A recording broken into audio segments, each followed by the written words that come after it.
मुफ्त की हर चीज़ ना अच्छी नहीं होती, ये मुझे इस वीडियो में पता चल गया।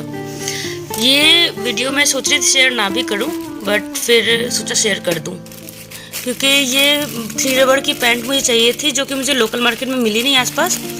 मैंने मीशो से मंगाया क्योंकि सस्ता मिलता, तो देखने में अच्छा था, क्वालिटी भी अच्छी थी, मतलब ठीक थी। 150 में 4 पैंट हैं तो काफ़ी है ऐसा। बट खेल तो बाद में हो गया। मैंने इसे मशीन में डाल दिया और कपड़ों के साथ।